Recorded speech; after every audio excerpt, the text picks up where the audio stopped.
just once a day that I would pray for you. I'd go and misbehave just so you'd notice too. Sneaking looks up and down from across the room. And damn, what a hell of a view. Salam sejahtera Malaysia, selamat datang ke channel Fels Lifestyle. Info padu, info hangat disediakan di dalam channel ini. Satu isu hangat hari ini sekali lagi menyentuh berkenaan dengan ahli parlimen bersatu.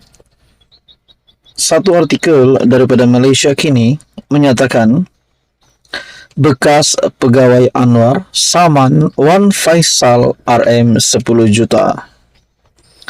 Farhas Wafa Salvador menuntut ganti RM 10 juta daripada anggota Parlimen Machang MP Wan Ahmad Faisal Wan Ahmad Kamal. Farhas membuat tuntutan itu setelah susulan dakwaan dia terlibat menawarkan rasuah dan mengugut beberapa anggota parlimen supaya menyokong Perdana Menteri Anwar Ibrahim.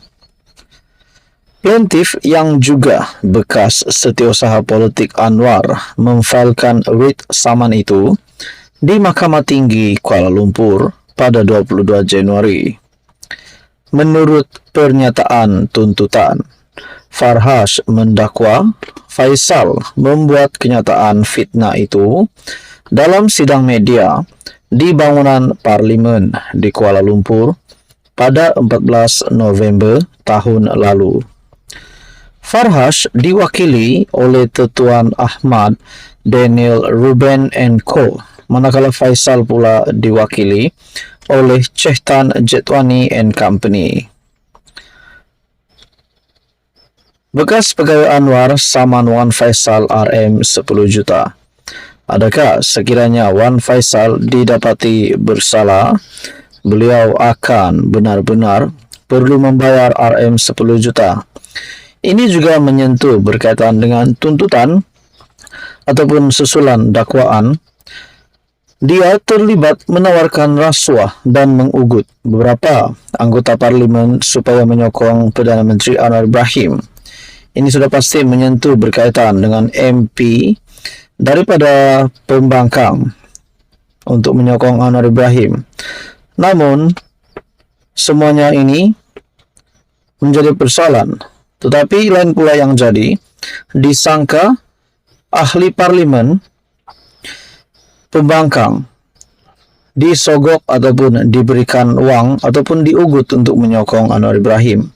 Namun lainnya yang terjadi setelah bekas pegawai Anwar, yaitu Perdana Menteri hari ini, yang bertindak menyaman Wan Faisal RM 10 juta. Apa komen anda berkaitan dengan isu ini? Sekian saja, teruskan bersama di dalam channel ini untuk info yang seterusnya. Mohon bantu channel ini dengan menekan butang like, share dan juga subscribe. Syabas Malaysia, Sabas, Sabah, tanah airku.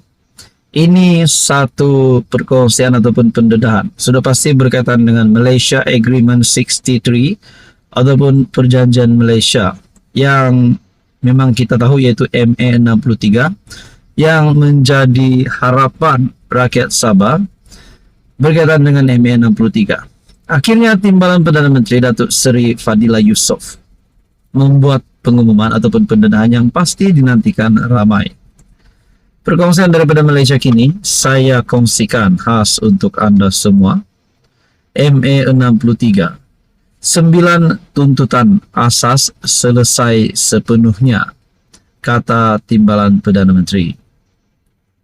Berita sepenuhnya, sebanyak 9 perkara atau tuntutan asas berkenaan Perjanjian Malaysia 1963 MA 63 telah selesai sepenuhnya setakat ini menurut Timbalan Perdana Menteri Datuk Seri Fadillah Yusof.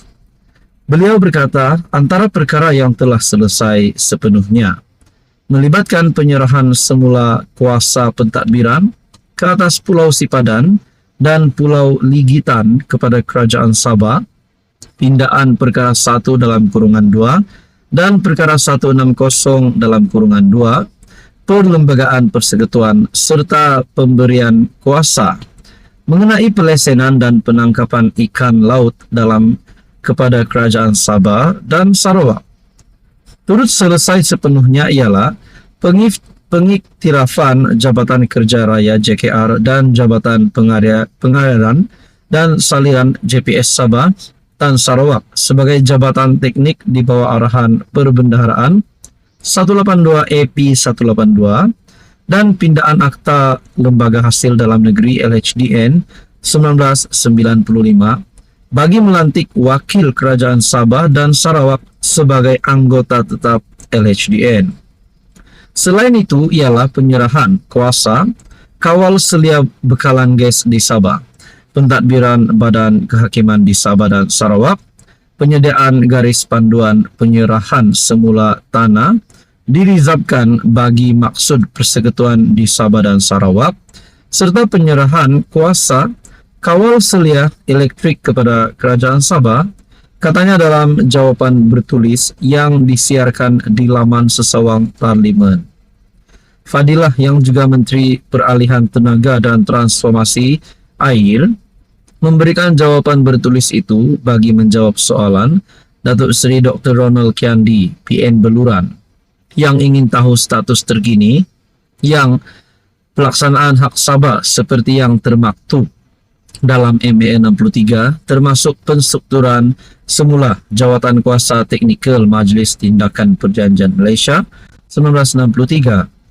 Beliau berkata satu tuntutan asas libatkan kajian semula pemberian khas bagi Sabah dan Sarawak di bawah perkara 112D RM 300 juta telah selesai sebahagian atau interim, manakala tiga tuntutan telah mempunyai keputusan dasar iaitu membabitkan pemberian kuasa mengenai alam sekitar, tenaga buruh di Sabah dan Sarawak, serta kuasa mengenai pelantikan Pesuruhjaya Kehakiman Pindaan Perlembagaan Persekutuan.